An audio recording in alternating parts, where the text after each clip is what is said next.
नमस्कार, मैं गौरव मल्होत्रा, अनुदेशक टर्नर, राजकीय औद्योगिक प्रशिक्षण संस्थान अलीगंज लखनऊ से। आज मैं आपको टर्नर व्यवसाय के सैद्धांतिक विषय में अंकित पाठचर्या में लेथ मशीन के मेन कंपोनेंट्स, लीवर की पोजीशन और लुब्रिकेंट्स पॉइंट के बारे में विस्तृत रूप से प्रशिक्षण प्रदान करूंगा। वर्कशॉप में कई प्रकार की मशीनें प्रयोग की जाती हैं, उसमें लेथ मशीन का एक महत्वपूर्ण स्थान है। लेथ मशीन हर वर्कशॉप में एक जरूरी मशीन है जिस पे हम जॉब को बांधकर उसे गोल घुमाकर टर्निंग करके उसको इच्छित आकार प्रदान करते हैं। लेथ मशीन पर हम जॉब को बांध कर घुमाते हैं तो उसको पकड़ने के लिए हम विभिन्न साधन का प्रयोग करते हैं, जैसे चक का प्रयोग, angle plate, face plate, driving plate. इन सब का प्रयोग करके हम जॉब को पकड़ते हैं और विभिन्न प्रकार के ऑपरेशन करते हैं। ऑपरेशनों में हम इस पर turning, facing, drilling, boring, threading इत्यादि ऑपरेशन करते हैं। लेथ मशीन इतनी इम्पॉर्टेंट मशीन है वर्कशॉप के लिए कि इसको मशीनों की जननी भी कहा जाता है। वर्कशॉप में अगर लेथ मशीन नहीं है तो बहुत से काम पूरे हो जाना संभव नहीं हो पाता है। वर्कशॉप में इस मशीन के मेन कंपोनेंट्स के बारे में चर्चा करते हैं कि लेथ मशीन के कौन कौन से मेन कंपोनेंट्स होते हैं। जैसे कि सबसे पहले हमारा head stock, tell stock, carriage, cross slide, compound slide, quick change gear box, lead screw और फीड रॉड, ये इसके मेन कंपोनेंट्स होते हैं। इसके अलावा भी लेथ में बहुत से कंपोनेंट्स मिलाकर ही लेथ मशीन बनाई जाती है, पर मुख्यतः हम लेथ मशीन के इन कंपोनेंट्स के बारे में आज जानकारी हासिल करेंगे। Head stock, tell stock, carriage, cross slide, compound slide, quick change gear box, feed shaft और लीड स्क्रू। सबसे पहले हेड स्टॉक के बारे में बात करते हैं। हेड स्टॉक लेथ मशीन का मुख्य पार्ट होता है। ये लेथ मशीन के बेड के बाईं ओर स्थित होता है। ये एक बॉक्स नुमा संरचना होती है। इस बॉक्स के अंदर आप ये देख रहे हैं, ये बॉक्स नुमा पूरी संरचना है। ये लेथ मशीन के बाईं ओर स्थित रहता है। इस बॉक्स में विभिन्न प्रकार के गियर, विभिन्न प्रकार के जॉबों को पकड़ने के लिए स्पेंडल मौजूद रहता है। ये मुख्यतः क्या क्या काम है इसके, कार को पकड़ने के लिए जो भी डिवाइस है, चाहे वो आपका चक हो, चाहे आपके फेस प्लेट हो, चाहे ड्राइविंग प्लेट हो, वो सभी के सभी हेड स्टॉक के स्पेंडल में ही लोकेशन होती है। जो अगर आपको उसको डिवाइस को घुमाना है तो जो मोटर लगी होती है जिससे लेथ मशीन को पावर मिलती है, वो मोटर भी हेड स्टॉक के नीचे ही स्थित होती है। हेड स्टॉक में गियर और आपके विभिन्न सॉफ्टें होती हैं जिससे हमें विभिन्न स्पीडें प्राप्त होती हैं। उसको लुब्रिकेंट करने के जितने भी साधन होते हैं वो सब हेड स्टॉक के अंदर स्थित होते हैं। हेड स्टॉक में शिफ्ट लीवर आदि होते हैं जिनसे हम विभिन्न गतियाँ प्राप्त करते हैं। विभिन्न प्रकार के लीवर देखिए लगे हुए हैं। ये लीवर, इन लीवरों को आप अलग अलग पोजीशन में सेट करके आप विभिन्न प्रकार की गतियाँ प्राप्त करते हैं। इन गतियों की वजह से ही आपका जो डिवाइस है, जो वर्क होल्डिंग डिवाइस है, वो विभिन्न गतियों में घूमती है और उसको हम आसानी से बना ले जाते हैं। हेड स्टॉक के प्रकार की बात करें, हेड स्टॉक मुख्यतः दो प्रकार का होता है। जैसे आप ये देख रहे हैं, ये स्टेप वाला हेड स्टॉक है। इसमें आपको विभिन्न प्रकार के स्टेप दिख रहे होंगे। इसका डाया इससे बड़ा ये, इससे बड़ा ये, इससे बड़ा ये होता है कोन पुली टाइप हेड स्टॉक। शुरुआत में जब गियर का आविष्कार नहीं हुआ था तो ज़्यादातर लेथ मशीनों में कोन पुली टाइप का हेड स्टॉक प्रयोग किया जाता था। आज भी साधारण कार्यों में हम इसी का प्रयोग करते हैं। इसमें बेल्ट के द्वारा ड्राइव दी जाती है। नीचे मोटर होती है, मोटर के ऊपर भी स्टेप वाली पुली बनी होती है। उस पुली के ऊपर ये बेल्ट लगाई जाती है। जिस पुली पर आप बेल्ट चढ़ा देंगे उसके डाये के अनुसार ये कम या ज़्यादा स्पीड में स्पेंडल को घुमाती है। आज के समय में, आधुनिक समय में, हम all gear type head stock का प्रयोग करते हैं। All gear type head stock में विभिन्न प्रकार के लीवर, जैसे आप ये लीवर देख रहे हैं, ये 3 लीवर लगे हैं। इनकी पोजीशन लगी है ABC, ये देखिए ABC, और ये X, Y, Z और DE। इतनी 5-6 पोजीशनों को अगर आप कॉम्बिनेशन से सेट करेंगे तो आपको विभिन्न प्रकार की गतियाँ आसानी से प्राप्त हो जाएंगी। तो शुरुआत में कोन पुली टाइप हेड स्टॉक यूज़ होता था और आज के समय में all gear type head stock का प्रयोग ज़्यादातर किया जाता है। इसको प्रयोग करने से फ़ायदा क्या है कि यदि बेल्ट टूट गई तो आप आसानी से उसको बदल के दोबारा अपने वर्क को शुरू कर सकते हैं। इसमें क्या प्रॉब्लम है, अगर कोई गियर टूट गया तो उसको बनाना, उसकी मेंटेनेंस करना बहुत भारी खर्चा होता है, लेकिन ज़्यादा स्पीडें प्राप्त हो जाती हैं, आसानी से काम हो जाता है और विभिन्न प्रकार की गतियाँ प्राप्त हो जाती हैं। इसलिए आजकल all gear type head stock का प्रयोग करते हैं। हेड स्टॉक में कौन कौन से भाग होते हैं, भाग की बात करें, हेड स्टॉक में आपका स्पेंडल होता है, कोन पुली, बैक गियर, सॉफ्ट और गियर। स्पेंडल दोनों प्रकार का हेड स्टॉक में मिलेगा, चाहे वो कोन पुली टाइप का हेड स्टॉक हो, चाहे वो ऑल गियर टाइप का हेड स्टॉक हो। कोन पुली और बैक गियर ये आपका इस वाले में बेल्ट वाली मशीन में पाया जाता है। इसमें आपको कोन पुली और बैक गियर मिलेगा।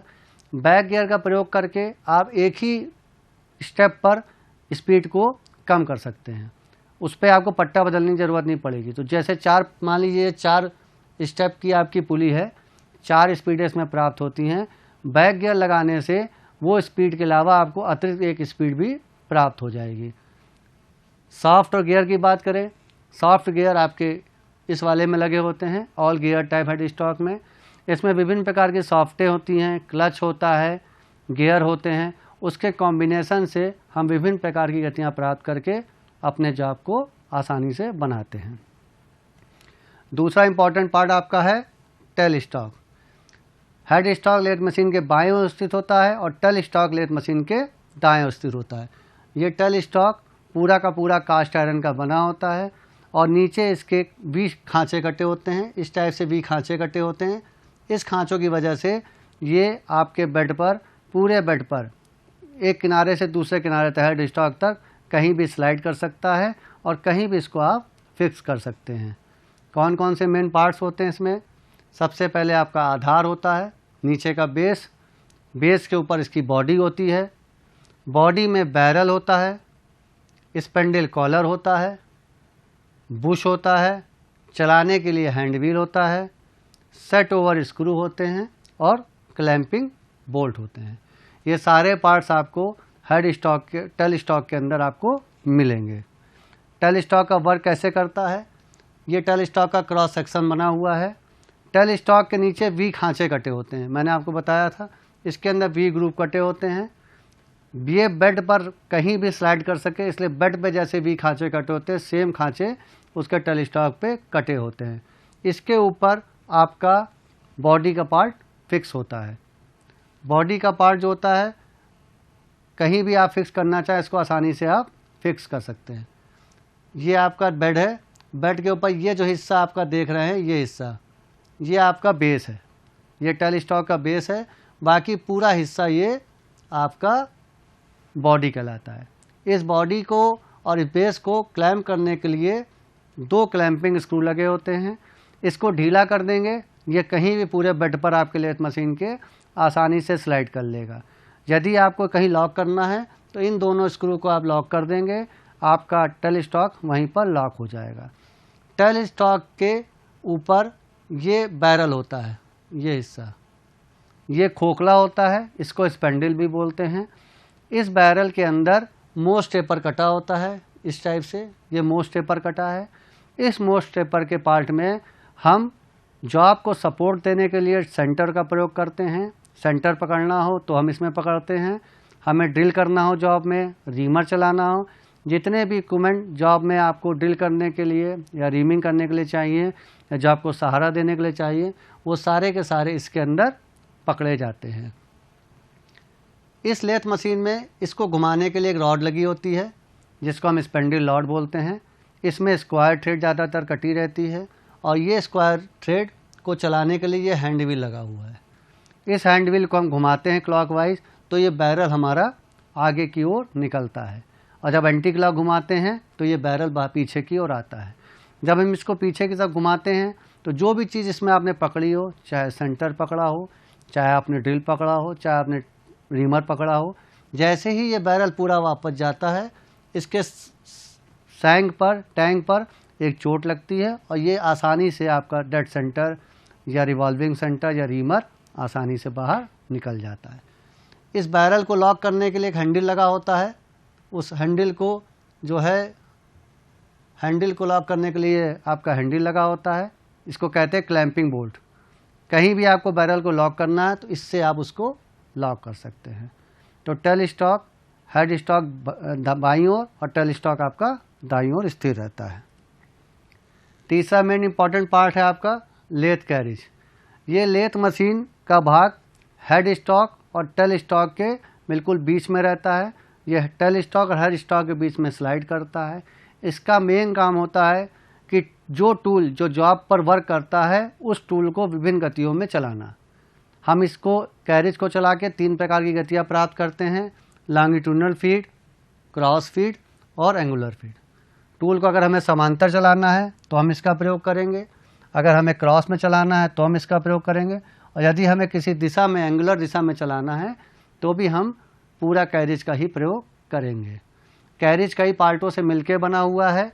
कैरिज में कौन कौन से भाग होते हैं?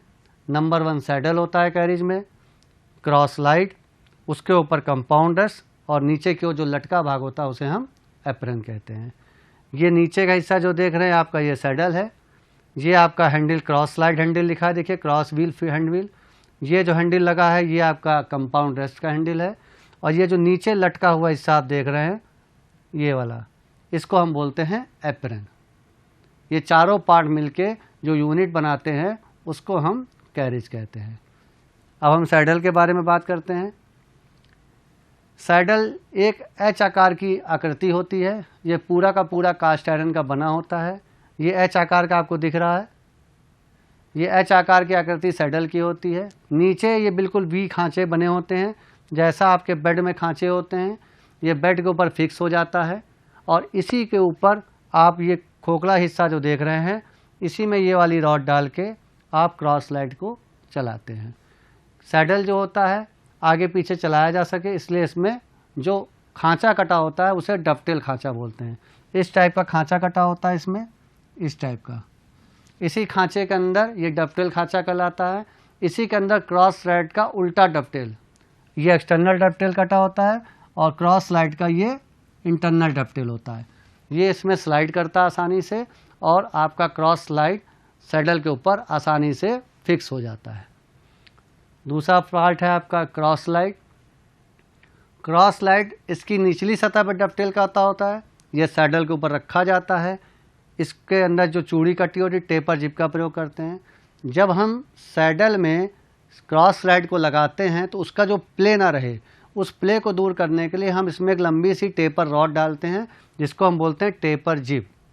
टेपर जिप का प्रयोग करने से क्रॉस स्लाइड के मूवमेंट को आप हल्का ढीला या टाइट दोनों स्थितियों में ला सकते हैं। इसके अंदर जो रॉड होती है ये वाली रॉड, इसमें आपको लेफ्ट हैंड स्क्वायर थ्रेड कटी होती है या एक्मी थ्रेड कटी मिलेगी। इसको चलाने के लिए एक हैंडविल लगा होगा, ये देखिए एक हैंडविल लगा है, ये क्रॉस स्लाइड को चलाता है, इसलिए इस हैंडल का नाम भी क्रॉस स्लाइड हैंडल है। ये हैंडल बाहर ना निकल आए घुमाते घुमाते उल्टा, तो इसलिए इसमें एक कॉलर लगा के इसको रोका जाता है। क्रॉस स्लाइड के ऊपर जो पार्ट आपका रुका होता है उसको बोलते हैं हम लोग compound rest. Compound rest cross slide के ऊपर होता है। इसके द्वारा हम किसी एंगल में अगर टूल को चलाना चाहें या थोड़ा मूवमेंट देना चाहें वो हम कंपाउंड रेस्ट से कहते हैं। ये ऑटोमेटिक नहीं चलता है, इसके लिए इसको हैंड रेस्ट भी बोला जाता है। और कंपाउंड रेस्ट को कटिंग टूल को किसी भी कोण पर चलाने के लिए हम इसका प्रयोग करते हैं। इसके नीचे एक स्विल बेस होता है, उसमें 0 से लेकर 360 डिग्री तक डिग्री अंकित होती है, और एक कैलकुलेशन का फार्मूला होता है tan थीटा बराबर बड़ा D माइनस छोटा d अपॉन 12। इस फार्मूले से हम थीटा निकाल कर जितना भी एंगल आता है उसको सेट करने के लिए हम T स्लॉट कटा होता है, उसमें बोल्ट लगे होते हैं। उन बोल्टों को ढीला करके इसको हम हाथ द्वारा फीड देकर चलाते हैं।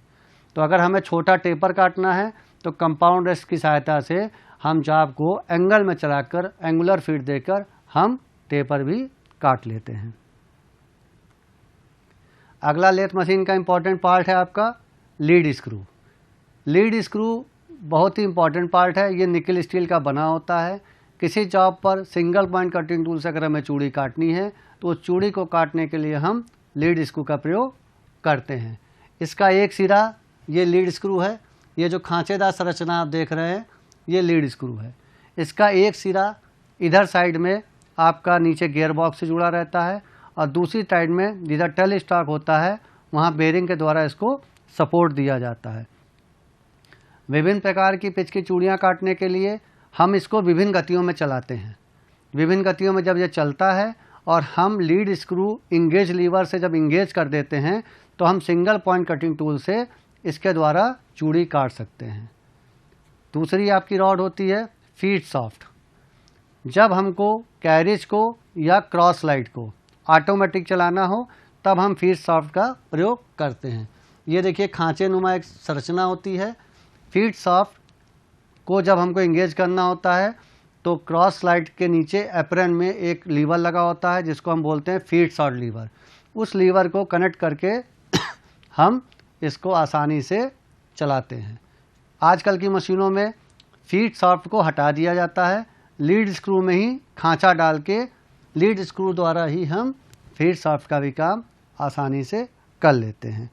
तो लीड स्क्रू और फीड सॉफ्ट दोनों के अलग अलग काम है। यदि हमको चूड़ी काटनी है तो लीड स्क्रू का घूमना आवश्यक है। यदि हमको कैरिज और क्रॉस स्लाइड को ऑटोमेटिक चला के टर्निंग या फेसिंग जैसे ऑपरेशन करने हैं तो फीड सॉफ्ट का घूमना आवश्यक होता है। अब बात करते हैं लेथ मशीन के मेन कंपोनेंट्स के बाद लीवर की पोजीशन। विभिन्न लीवर की पोजीशन, कहाँ कहाँ पे लीवर लगे होते हैं जिनकी सहायता से हम लेथ मशीन के विभिन्न पार्टों को ऑपरेट करते हैं, वो लीवर कहाँ कहाँ लगे होते हैं और उनसे कैसे काम करते हैं। सबसे पहले हमारे पास होता है क्विक चेंज गियर बॉक्स। नाम से स्पष्ट है कि क्विक चेंज, अगर हमको जल्दी कोई गियर स्पीड बदलनी है तो हम जिस गियर बॉक्स का प्रयोग करते हैं उसको बोलते हैं क्विक चेंज गियर बॉक्स। ये जो नीला वाला पोर्शन देख रहे हैं आप, ये क्विक चेंज गियर बॉक्स है। इसमें एक चार्ट लगा होता है। इस चार्ट पे विभिन्न प्रकार की गतियाँ होती हैं और गियर कॉम्बिनेशन लिखे रहते हैं। उस गियर कॉम्बिनेशन को हम 2 या 3 या 4 लीवर की सहायता से एडजस्ट करके हम अलग अलग स्पीड प्राप्त करते हैं और विभिन्न प्रकार की गतियों को प्राप्त करके हम अपने कार्य को आसान बनाते हैं। क्विक चेंज गियर बॉक्स में क्या क्या होता है? गियर होते हैं, स्प्लाइन सॉफ्ट होती है, क्लच प्लेट होते हैं, क्लच होते हैं तथा ऑपरेट करने के लिए इसमें लीवर होते हैं। इनको सेट करने के बाद आप बहुत ही आसानी से बहुत ही जल्दी अपनी मशीन की स्पीड को बदल लेते हैं। लेकिन यदि ये एक स्पीड में आपकी मशीन चल रही है तो जब तक वो रुक ना जाए तब तक आपको गियर नहीं बदलना चाहिए। दूसरा होता है हमारा feed gear box. Main gear box के नीचे ये जो हिस्सा आप देख रहे हैं ये कहलाता है हमारा फीड गियर बॉक्स। इसकी सहायता से हम लीड स्क्रू को और फीड सॉफ्ट को स्पीड प्रदान करते हैं। यदि हमको लीड स्क्रू और फीड सॉफ्ट में से किसी एक को घुमाना है तब हम इस गियर बॉक्स का प्रयोग करते हैं। इसको नॉर्दर्न गियर बॉक्स के नाम से भी जाना जाता है। इसमें गियर बदलने के लिए कॉम्बिनेशन लगे होते हैं और इसको चलाने के लिए यहाँ पर एक गियर बॉक्स में गियर ट्रेन लगी होती है जिसे हम बोलते हैं टम्बलर गियर। टम्बलर गियर की सहायता से हम जब यहाँ से स्पीड को नीचे ट्रांसफ़र करते हैं तो उस स्पीड से जब हम यहाँ पर इन गियरों को कॉम्बिनेशन को सेट करते हैं तब जाके हमारा फीड सॉफ्ट और लीड स्क्रू घूमता है। इस गियर बॉक्स को अंदर से देखा जाए तो ये इस टाइप की संरचना दिखाई देगी। अलग अलग गियर के देखिए कॉम्बिनेशन है। जिस टाइप का आपको गियर चाहिए उस तरह से आप लीवर को सेट करेंगे तो आपको विभिन्न प्रकार की स्पीडें प्राप्त होंगी और आपकी विभिन्न प्रकार की चूड़ियाँ कट जाएंगी लीड स्क्रू से और आपका फीड रॉड भी विभिन्न स्थितियों में घूमेगा। तो इस बॉक्स को बोलते हैं नॉर्दर्न गियर बॉक्स या फीड गियर बॉक्स। अगला है आपका टम्बलर गियर। ये लेथ मशीन का मुख्य भाग होता है। इसके द्वारा हम main gear quick change gear box से फीड सॉफ्ट में जो आपको मैंने बताया फीड गियर बॉक्स उसमें हम गति प्रदान करते हैं। ये किसी किसी हेड स्टॉक के बाईं ओर बाहर से दिखाई देता है और किसी किसी हेड स्टॉक में अंदर की ओर फिट होता है।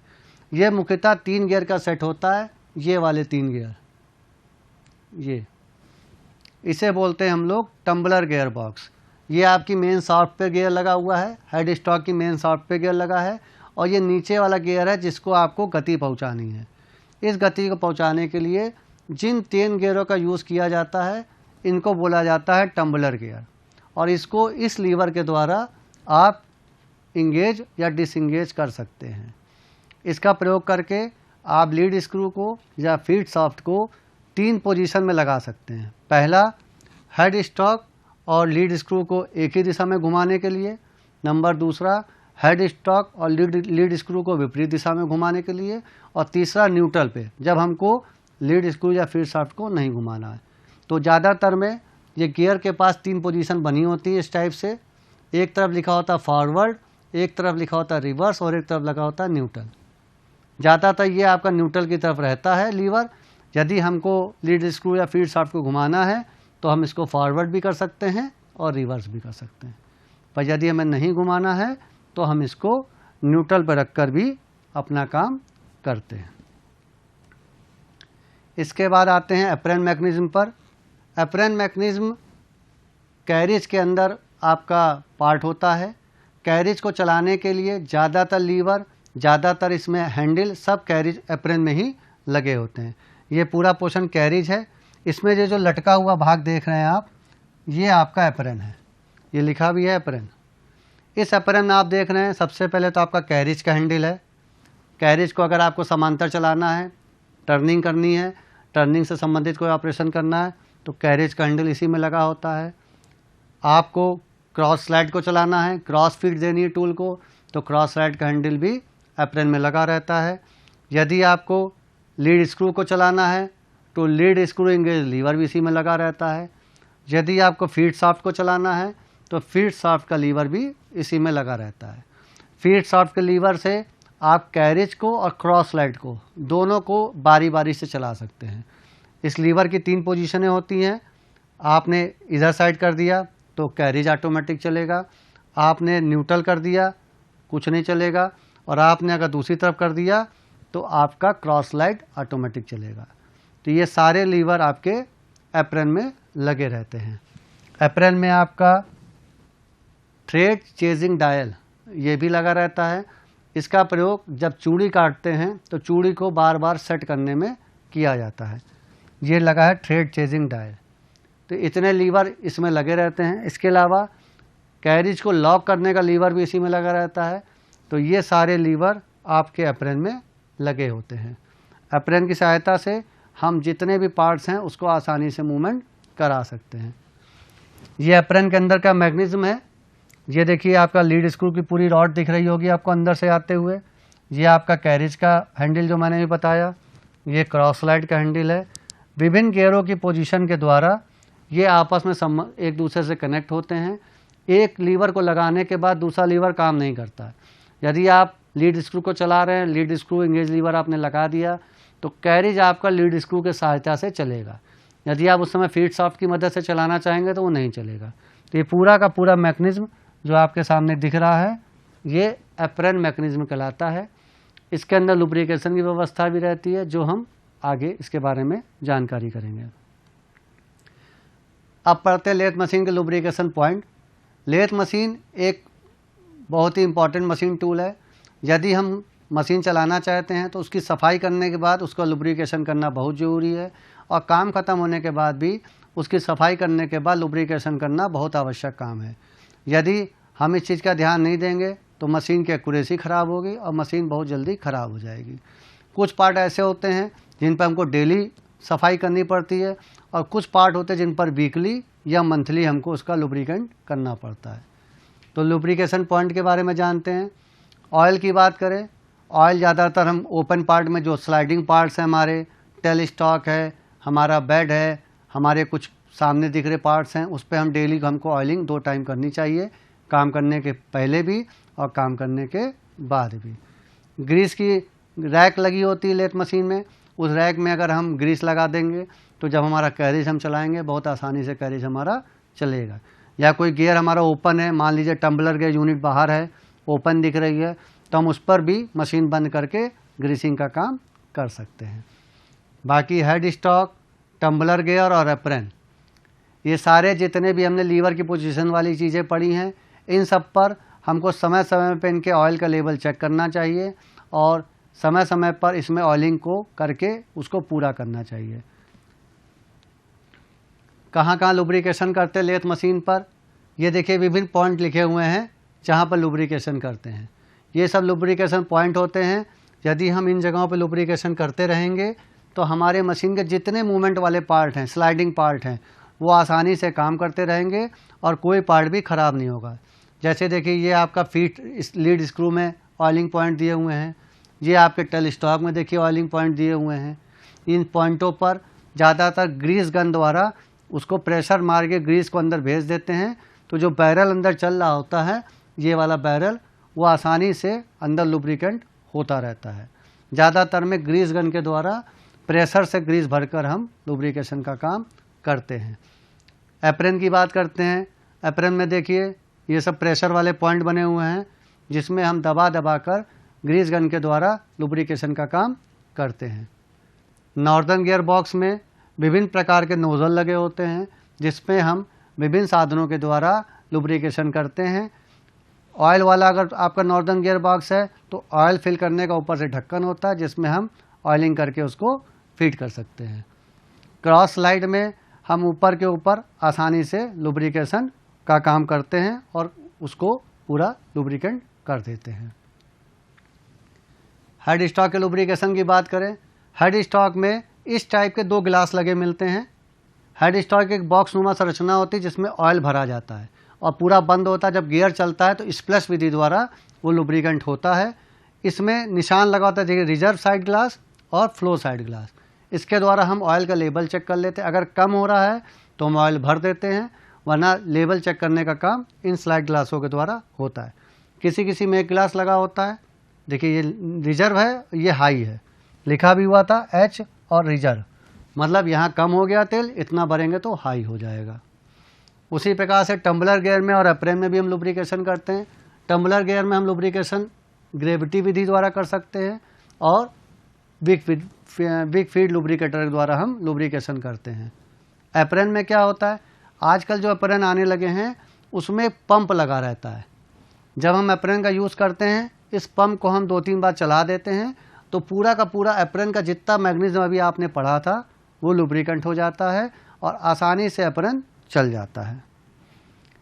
तो आज के प्रशिक्षण में हमने लेथ मशीन के मेन कंपोनेंट्स के बारे में जाना, उसके विभिन्न लीवरों की पोजीशन जानी, कैसे कैसे लीवर हम यूज़ करते हैं, और तीसरी चीज़ हमने जानी कि लेथ मशीन के लुब्रिकेशन पॉइंट कौन कौन से होते हैं और उनको हम कैसे लुब्रिकेंट कर सकते हैं। प्रयोग संदर्भ मैंने निमी की ई बुक से लिया था, जो टर्नर ट्रेड के लिए बनी है। आशा करता हूँ कि आज का प्रशिक्षण आपके भविष्य में मददगार साबित होगा। धन्यवाद।